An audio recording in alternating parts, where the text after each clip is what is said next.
আজকে একটু অন্যরকমভাবেই চিকেনটা বানাচ্ছি। সেটা হচ্ছে প্রথমে আমি পেঁয়াজটা কুচিয়ে রেখেছিলাম, পেঁয়াজ কুচানো, এই পেঁয়াজ কুচানোটা দিয়ে দিলাম। এরপরে একসঙ্গে রসুন, লঙ্কা, আদা বেটে নিয়েছিলাম, সেটা 1 চা চামচ দিয়ে দিলাম। যে যেরকম দিতে পারেন, আমি মোটামুটি 1.5 চামচ মতো দিয়েছি। এরপরে হলুদ গুঁড়ো দিয়ে দিলাম 1.5 চামচ মতো। সামান্য পরিমাণে একটু লঙ্কার গুঁড়ো দিলাম। খুব ঝাল খাবো না, জাস্ট একটু কালারটা যেন হয় এই জন্যই দিলাম। এলাচ, দারচিনি, তেজপাতা, লবঙ্গ সব ফোড়নে দিয়ে দিলাম।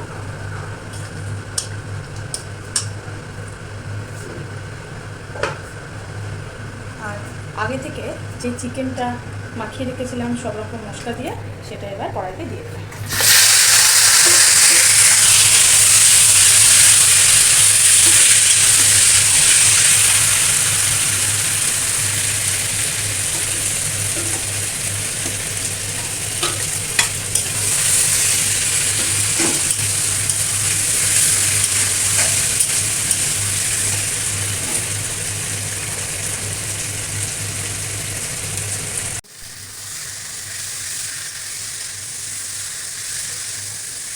এরপরে কয়েকটা কাঁচা লঙ্কা দিয়ে দিলাম আর টমেটো কুচি। ভালো করে নাড়িয়ে নিলাম। এবার এটাকে কষতে দিতে হবে। নুনটা তো আমি আগে থেকে মাখিয়ে রাখার সময় দিয়েছিলাম, ওই জন্য নুনটা আমি আর এখন দেবো না। চিকেনটা ভালো করে কষানো হয়ে গেলে তারপরে দেবো নুনটা, যদি লাগে। আস্তে আস্তে চিকেনটা কষানো হয়ে গেলে আমি চাপা দিয়ে প্রথমে মাংসটাকে 5-10 মিনিট মতো রেখেছিলাম। এরপরে চিকেনটা ভালো করে কষাচ্ছি। এবার অল্প একটু জল দেবো, দিয়ে আবার কষাবো ভালো করে। চিকেনে অল্প পরিমাণে একটু জল দিলাম, দিয়ে ভালো করে আবার কষাবো। চিকেন যত কষাবো তত চিকেনের টেস্ট ভালো আসবে, এবং যে আস্তানি গন্ধটাও থাকে না মশলার, সেটাও আর থাকবে না। যতক্ষণ না তেল উপর থেকে উঠে আসবে ততক্ষণ চিকেনটাকে এরকমভাবে কষাতে থাকবে।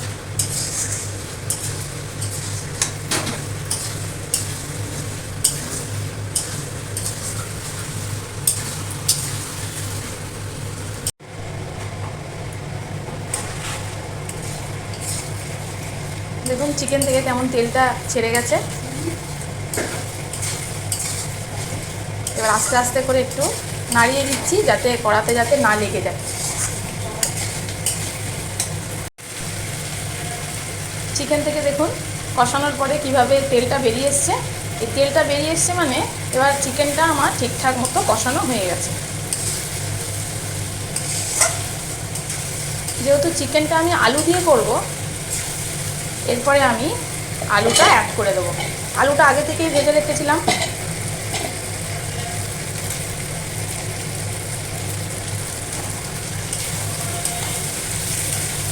আলু দিয়ে চিকেনটা ভালো করে নাড়িয়ে নিচ্ছি।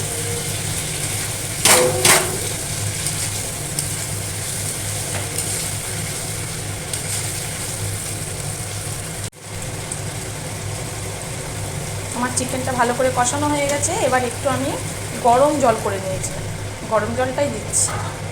এতে চিকেনটা বেশ টেস্ট হবে খেতে। এরপরে আমি ঢাকা দিয়ে দেবো।